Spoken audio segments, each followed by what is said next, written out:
Every stroke matters. Bridal henna made easy for you. Before we begin applying the henna, you're going to need some tools. Please remove your henna cones at least 30 minutes before application, and you're also going to need some tissue. It's important to check for the henna consistencies to make sure that it's a good cone and doesn't get clogged very quickly. You'll also need it to keep your henna tip clean. To make sure that the henna remains on the skin for as long as possible, prepare a sealant and spray during the application. Lastly, you'll need some Mefix tape. Mefix tape is essential to prepare in advance, especially if you have a client or if you're applying on yourself.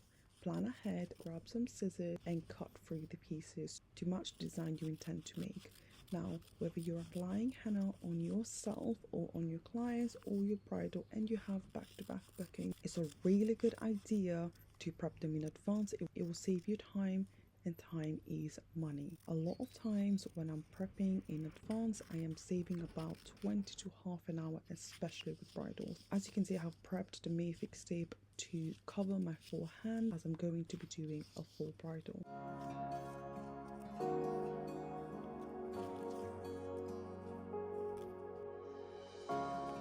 Lastly, this is an optional step. You can apply press-ons to your nails to ensure that the final result looks really beautiful. Now let's begin with the design.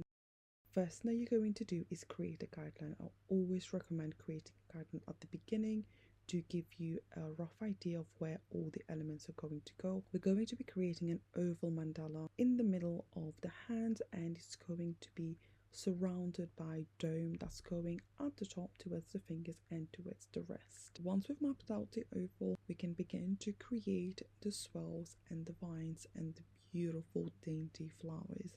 Now take your time with this, as this is the centerpiece of the entire design. Vines can be one of the trickier elements to master. Please take your time with them, and if you'd like me to create full in-depth tutorial on how I create my vines now after 5 years of being a henna artist, please let me know and I'll be sure to create one. When creating this type of design, avoid applying too much pressure to your cone. The tip that I'm using is 0.38 millimeters, and if you'd like to opt for 0.32 millimeters to make it a little bit easier and not have to worry so much about the pressure, I do suggest you do so.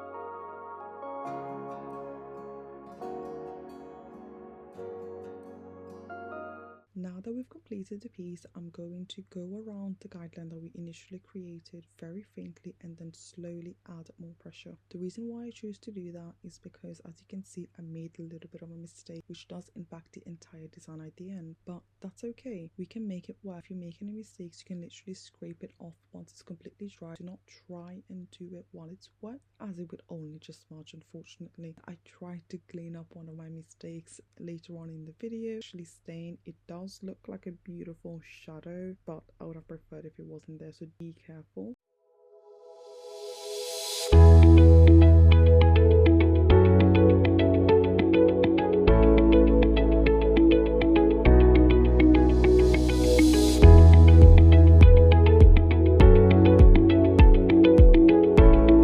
As long as you notice that you've made a mistake and you remove it pretty much instantly, it will not stain. So many different ways to fill in the domes. Now you can even opt to go for a 0.5 tip to make it a little bit easier and usually get a cleaner finish. The reason why you may want to do that is so that you don't leave any gaps, because sometimes we do miss a little bit. You'll see me throughout the video just adding the few dots as it dries, because that's when it becomes a bit more noticeable. It's really important to make sure that you don't miss any parts, as it is noticeable during the stain. Now once we've completed that, I always like to add a border around the filled parts that I did to bring back the dimension and the structure of the shape. Once I've completed that, I've added another line and added a border.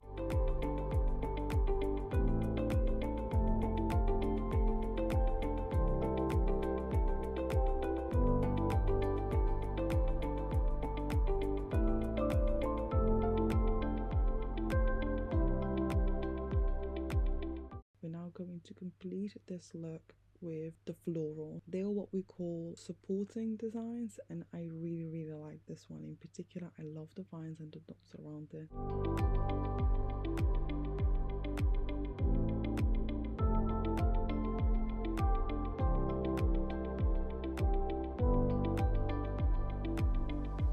Completed that, I'm going to spray it, as I can see that it's starting to crack a little bit, and that's one of the reasons why you want to have a sealant near you. Add all the little details. I'm going to begin to create dome. As you can see, it's not symmetrical anymore. Although it initially started from the middle finger to the wrist, it no longer is there. It's perfectly fine, as I took my time and created the guidelines very faintly and then went over it.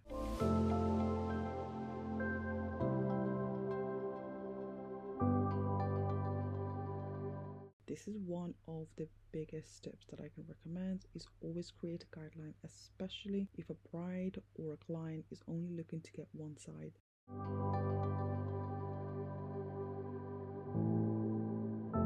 I'm using the draping method to create these lines, and the way that we do that is by adding continuous pressure throughout from the beginning to the end. If it breaks in the middle, it's perfectly fine. You can just close it. It usually breaks because we've reduced the pressure ever so slightly. We may not notice it, but the henna does.